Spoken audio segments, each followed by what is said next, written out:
Welcome to This Week in the Division 2, your only source for all the news, posts, build guides and more. Let's be honest with each other. There are a shit ton of Division 2 YouTube videos released every week, far too many to keep up with them all. So don't, because I'm going to do it for you. In this video I'm going to run through every Division 2 video released this week. In the description below I will leave a link to every video I watch so that it's easy for you to go straight to the ones that interest you. And to make this video as easy as possible to use, here are the timestamps for each section. You can also use the chapters below to jump straight to them. Now, I didn't watch every live stream or Let's Play video, but technically, there are too fucking many of them. But look out for the names of them all at the end of the video. There were only 2 posts on the official Division channels this week, but one of them was the huge announcement of Tencent's investment in Ubisoft, which both RogueGold and Kamikazevondoom covered. And they were both clear that this could be good for the Division franchise, but it also might not be. So let's have a more in-depth look at what is going on. Tencent first started investing in Ubisoft in 2018 and had built up their stake to just under 10%. Making it the 3rd largest shareholder behind the company's share option plan and the Guillemot family. But who is Tencent? Most gamers know them as a games publisher, but that is a huge simplification of what they really do, as they are also involved in social media, entertainment, healthcare, productivity, shopping and financial services. And they are big. I mean really big. Their market cap is roughly 1/3 of Tesla's. Sorry, of course I meant a half. No, wait a second. They are around 3/4 of the market cap of Tesla. The point is, for them, the €1.16 billion investment is just a drop in the ocean. We all know that the Ubisoft market capitalization has gone in the opposite direction to Tencent's, crashing from a peak of $12.5 billion just after the COVID-powered launch of AC Valhalla to its current position of just $1.8 billion. And that caused them a bit of a problem. Not only does it limit how much additional debt they can raise, it also meant that Tencent's investment would give them control of the company, something the Guillemot family did not want to happen. And that is why they went the route of moving 3 of their IPs, Assassin's Creed, Rainbow Six and Far Cry, and their associated studios into a new subsidiary. These IPs and studios were valued at circa €4 billion, of which Tencent acquired a 25% stake for $1.16 billion, including a small premium. So Ubisoft got the money they needed. But what did Tencent get? Publishing rights of course, but also protective veto rights as a minority shareholder and approval rights for significant asset disposals. So Ubisoft have retained control, but not without a significant cost.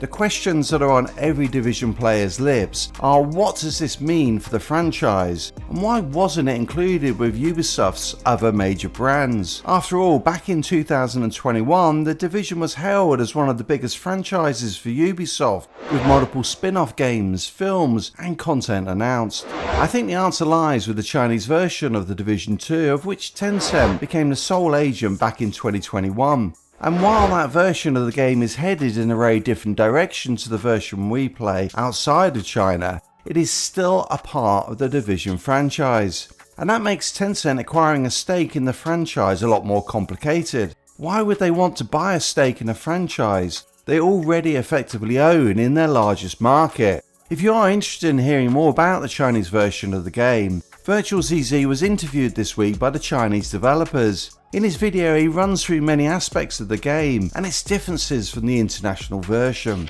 So I don't think that the Division's exclusion from this new subsidiary is a cause for concern. What we should be focusing on is that Ubisoft now has the money to invest into all of its brands. Ubisoft's press release specifically said that it will be focusing on nurturing the development of its franchises, including Tom Clancy's Ghost Recon and The Division. So I think that this investment is ultimately good for our game, strengthening Ubisoft by allowing them to reduce its debt and invest for the long term. I've seen others worried that resources will be pulled off the Division to its 3 main franchises. That has always been the risk. The massive team were pulled off to work on Avatar and Star Wars Outlaws after all. But the dynamic has changed slightly in that 25% of the profits of its new subsidiary now belong to Tencent, so why would Ubisoft use resources from elsewhere in its group when 100% of the profits they generate there are retained by the group? I actually think that the transaction could ring-fence some of the development of those three franchises, letting studios like Massive focus exclusively on the Division universe and other Massive-led projects. And Massive itself is in a good position within Ubisoft because Snowdrop, the engine that it developed, has now become the engine that Ubisoft is using on all of its games. On top of that, Massive manages Ubisoft Connect, Ubisoft's platform for accessing and managing its games across multiple devices. Before we get into all the videos, a quick aside. YouTube's algorithm is fucking weird. Run the same search twice and you'll get different answers, and I found some videos just didn't appear. The same goes with this video. If you don't subscribe, you might never see any episode of it ever again. So what else is going on in the Division universe? XP events are continuing pretty much each week between now and the end of the season. Nice to see PvP getting some love here with the Conflict and Dark Zone XP events. Global directives are still broken following the recent patch release. KVD is continuing to report on these. And finally, like someone who gets a kick out of smacking a puppy, RogueGold decided to remind us of a feature that was nearly added to the game, but wasn't. Thanks. Amongst the usual suspects this week of the latest scout solutions, the weekly vendor resets, the floor 10 loot grind, and a reminder about targeted loot, there were some gems. Jaad of All Trades highlighted an unusual feature of the Exodus gloves that allows 100% uptime at the Chameleon, while Dod-Regnbue flagged when you should never use those gloves. Title Update 22 reduced the number of shots needed to trigger the Chameleon's buffs, which has resulted in it becoming more popular and arguably the best in slot for some content. Its frame is based on the Vector SMG, and like SMGs, it suffers from a short effective range and poor accuracy. If you can't hit your shots, then you can't trigger the buffs. Dodd had a look at this in his video. Look, I really like Dodd's videos. He is brutally blunt though. Because when you argue with stupid people, they drag you down to their level and then beat you with experience. So I don't want to get on his bad side, but I think Dispatch's video on this is more useful. It goes into more detail about the issues and potential solutions, along with build ideas, so check it out. Jaad of All Trades also ran through when you should and shouldn't use the Ninja Buy backpack. Hang on. I guess nothing is new in this game. Jaad's video is a good one though. Whenever I put out a video with the Fast Starter Chem Launcher, I always get a comment or two from new and veteran players who never knew that you can trigger the cloud by double tapping the skill activation button. This week Identity ran through some of the other skills that use this or similar features that you may not know about. There is one build app that is widely used and regularly updated for title updates. I will leave a link to it in the description. It does have some shortcomings though, so Dodd flagged a new build app that is in development. Definitely a beta at this stage, but might be worth looking into it when it is finished. Speaking of builds,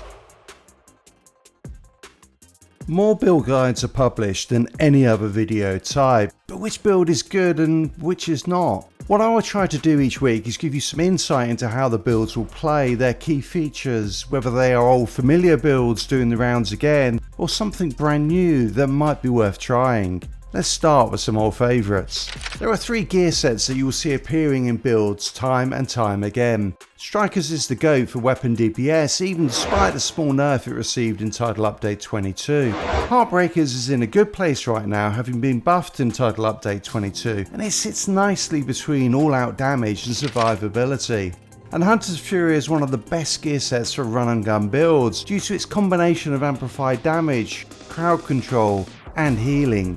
Because these builds use 4 slots for the gear sets, and the gear sets themselves are very strong, it is hard for them to go wrong or be really unique. Albeit Nothing But Skills 2.0 does a nice job with his pistol based Hunter's Fury build. Pestilence is one of the strongest weapons in the game following the buffs it received to its base stats. Couple this with its gear talent Plague of Outcasts, which deals damage over time that jumps between enemies on death, and it should not be a surprise that Pestilence builds appear every week. Because the damage plague of Outcast Steel scales off weapon damage, typical builds will be buffing this in one way or another. Regnbue with its 30% LMG damage, Contractor's Gloves with its 10% LMG damage and damage to targets out of cover, Walker Harris, and any talent that buffs weapon damage or total weapon damage as staples of these types of builds. One-shot sniper builds are all built around the weapon talent determined that lets you chain headshots even when you aren't hitting headshots, and Headhunter, which busts the damage of these headshots to crazy levels. The rest of the build is typically all about how you want to stack headshot damage. Backfire builds have seen something of a comeback due to the buffs it received in Title Update 22, and a reduction in how much damage its self-bleed does. With the weapon alone, you are sitting at 46% critical hit chance, letting you roll gear to hazard protection without losing out on the great critical hit damage it delivers. The final old favourites are dot builds, and you are typically going to see the Eclipse Protocol and Ongoing Directive gear sets appearing most often. The Ongoing Directive did receive a great buff for solo players. 50% amplified damage from Shot 1 is nothing to be sneezed at, and Eclipse Protocol's ability to wipe rooms with burn damage due to indirect transmission, along with its 30% amplified damage, is a very solid option. Refactor builds continues to be the flavour of the month. I've got to be honest though, I don't like this gear set. The problem for me with Refactor builds is that you lose so much in terms of damage output. Weapon DPS is still much stronger than skill DPS, so any gear set that focuses on skill damage is going to deal less damage as a result. And using the Refactor gear set also trades some of that skill damage for the healing it provides, so you deal even less damage. And for me, that healing is not good enough to compensate for losing out on damage output. As a solo player, using the Memento backpack is typically more than enough self-healing to survive anything at heroic level, so the stronger potential healing you get from the Refactor is overkill. I would prefer to be able to clear content quicker than having healing that I don't really need. In a group doing heroic content, there is some argument to have one player with Refactor to provide constant healing for the group. It's not really necessary though, just nice to have and potentially allows DPS builds to run all red cores. For legendary content, you really start to notice the drop off in damage. So for me, Refactor is Jack of all trades, master of none. I feel like a right Debbie Downer, because I'm not keen on using striker builds in PvP. It is a great gear set for PvE where you can build up stacks and maintain them. In PvP, that is much harder to do.